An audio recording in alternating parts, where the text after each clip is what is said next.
Good morning. Welcome to day 3 of the conference. I hope you had an amazing day 2, and rest assured that day 3 will be no less amazing. What I'd like to do this morning is just take 5 minutes to concretize some of the concepts that Dr. Steven Spear presented yesterday.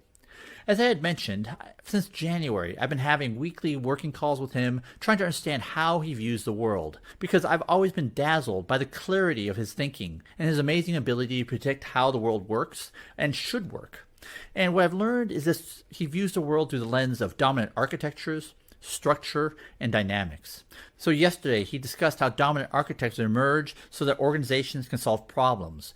We decompose work so that teams can work independently with well-defined interfaces and interactions between teams. And once a dominant architecture establishes itself, it is very effective, reliable, resilient, and also extremely resistant to change. One of my favorite books on this topic is The Other Side of Innovation by Dr. Govindarajan and Dr. Tremble, two professors at Dartmouth University. And their area of study is trying to understand why it is so difficult for large, complex organizations that are dominant in their category to innovate. And one of their conclusions is that the performance engine, the dominant architecture, is what sustains greatness over time. And the dominant architecture kills threats to itself. It has an immune system. It is why organizations tend to favor TWADI, the way we've always done it. Another great book in a similar vein is Innovator's Dilemma by Dr. Clay Christensen. He writes, you get into a groove, but the groove turns into a rut. The observation is that the dominant architecture is incapable of solving problems that it wasn't designed for.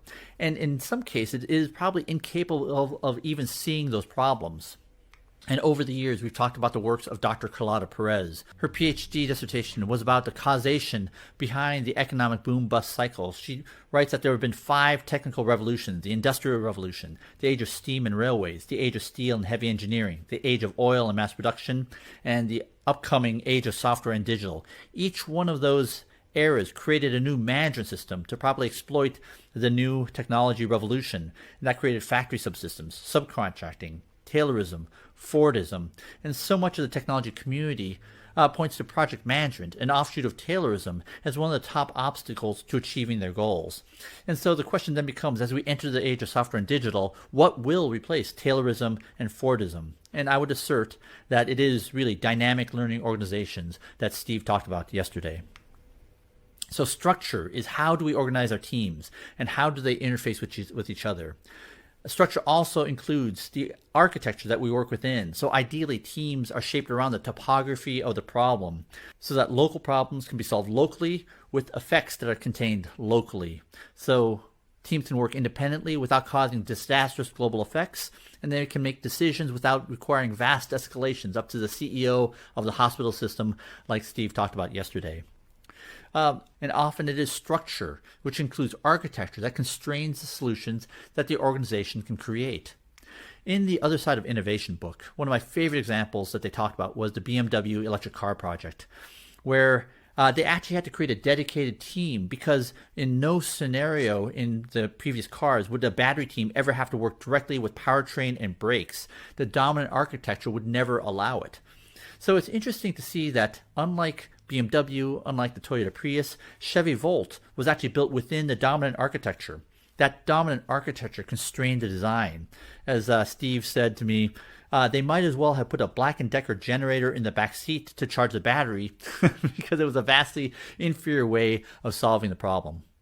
So structure is the way we organize our teams, the interfaces the teams are allowed to interact with each other. It is the architecture that we work within, and dynamics is everything else. Nodes within the structure transmit and receive signals. Signals can be amplified. So famously in the Alcoa safety culture, Paul O'Neill, the CEO, his top objective was always zero on-the-job accidents, reinforced in every interaction that he had. Practices like postmortem, psychological safety, the andon cord, all of these things allow for signals to be amplified so that teams can receive them and act upon them before they cause a fury crash.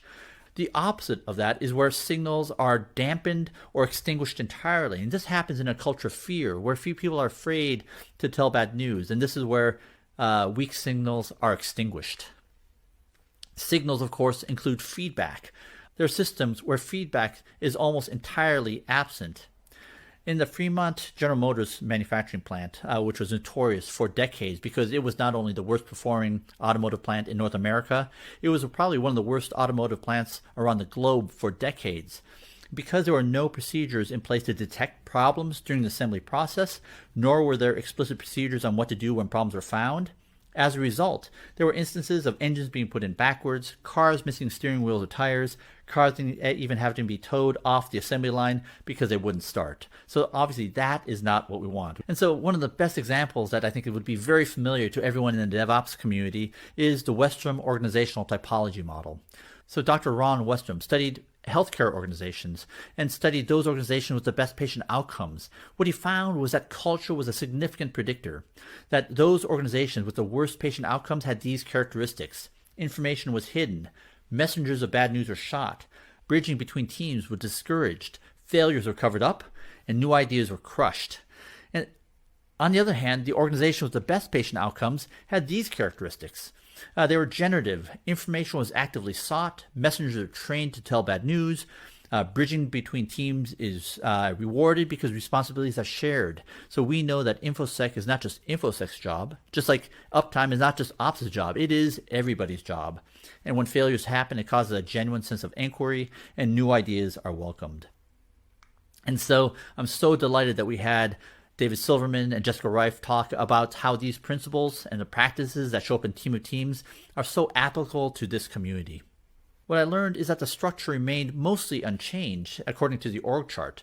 For example, the Navy SEALs still reported to the Secretary of the Navy, the Army Rangers still reported to the Secretary of the Army. However, they were all matrixed into short and medium-term mission teams with common objectives with radically